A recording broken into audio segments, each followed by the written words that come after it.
নিরামিষের দিনে তোমরাও কিন্তু বানিয়ে নিতে পারো এমন সুন্দর একটা চাউমিন। একদম ভেজ চাউমিন, খেতে কিন্তু দারুণ লাগে। দেখেই বুঝতে পারছো কতটা লোভনীয় হয়েছে। কালকে যেহেতু দোল, তাই তোমরাও কিন্তু এই রেসিপিটা ট্রাই করতে পারো।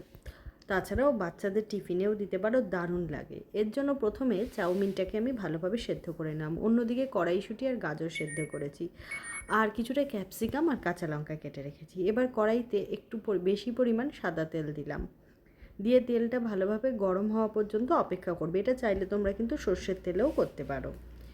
এবার আমি এতে সামান্য পরিমাণ নুন দিয়ে দিলাম, হলুদ কিন্তু ব্যবহার করিনি, নুন দিয়েছি। এবার আমি ক্যাপসিকাম আর দিয়ে দিচ্ছি, দিয়ে আমি ক্যাপসিকামটা আর কাঁচা লঙ্কাটাকে একটু ভালোভাবে ভেজে নেব। এই সময় কাঁচা লঙ্কাটা ভাজলে এর ঝাল কিন্তু বেশি ভালো লাগে, আর দেখবে রান্নায় ঝালটাও হয়। ক্যাপসিকামটা ভাজা শুরু করে দিয়েছি। এবার যে সবজিগুলো সেদ্ধ করে নিয়েছি সেগুলোও কিন্তু দিয়ে দিলাম, দিয়ে ভালোভাবে একটু ভেজে নেব। এটা বেশি ভাজতে হবে না, যেহেতু সবজিটা সেদ্ধ করে নিয়েছি, আর যেহেতু আগে থেকে নুন দিয়ে দিয়েছি, তাই সবজির ভেতরেও কিন্তু ভালোভাবে নুন ঢুকে যাবে। সবগুলো কিন্তু ভালোভাবে ভেজে নিচ্ছি। দেখো আমার ভিডিও আর চ্যানেল তোমাদের কেমন লাগছে অবশ্যই কমেন্ট করো। নতুন কোনো রেসিপি দেখতে চাইলে সেটাও কিন্তু কমেন্ট করো, আমি সেই রেসিপি নিয়ে তোমাদের সামনেই হাজির হব। এবার আমি চাউমিনটাকে আগে থেকে সেদ্ধ করে রেখেছিলাম, চাউমিনটা দিয়ে দিলাম, দিয়ে তাতে অল্প পরিমাণ ভিনিগার দিচ্ছি, আর দিয়ে দিচ্ছি সয়া সস।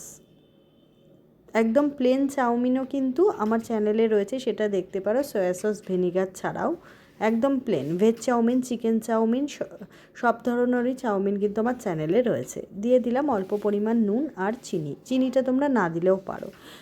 আর দিলাম একটুখানি শুকনো লঙ্কার গুঁড়ো, এটা কিন্তু কাশ্মীরি লঙ্কা নয়, শুকনো লঙ্কার গুঁড়ো। এবার আমি ভালোভাবে এটাকে কিন্তু ভেজে নেব। এই সময় গ্যাসের ফ্লেমটা কিন্তু একটু হাইতে রেখো। ভালোভাবে আমি এটাকে ভেজে দিচ্ছি।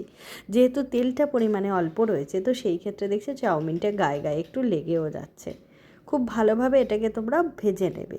এর সঙ্গে তোমরা ড্রাই চিলি চিকেন খেতে পারো, কিংবা সন্ধ্যের টিফিনে এটাও কিন্তু শুধু স্যালাড দিয়ে খেতে পারো। আমি তো শুধুই খেয়েছিলাম, খেতে কিন্তু দারুণ লেগেছে। ভালোভাবে এটাকে ভেজে নিও। এতে আর এটা কালারফুলও, যেহেতু দেখো সবুজ লাল কালারটা দেখা যাচ্ছে, সেই ক্ষেত্রে বাচ্চাদেরও কিন্তু এটা খেতে বেশ ভালো লাগবে। আবারও বলছি, আমার ভিডিও আর চ্যানেল তোমাদের কেমন লাগছে কমেন্ট করো। তৈরি হয়ে গেল আমার চাউমিন। সন্ধ্যের টিফিনে এইরকম এক বাটি চাউমিন পেলে আর কিছু লাগে না। এটা তোমরা ডিনারেও খেতে পারো। দেখো কি সুন্দর দেখতে লাগছে, তাই না? তাহলে আজই তোমরা এটা ট্রাই করবে, আমি আশা করতে পারি। এটা বানিয়ে খেয়ে আমাকে জানিও। ফিরছি পরের ভিডিওয়। সুস্থ থাকো, ভালো থাকো, জয় মা তারা।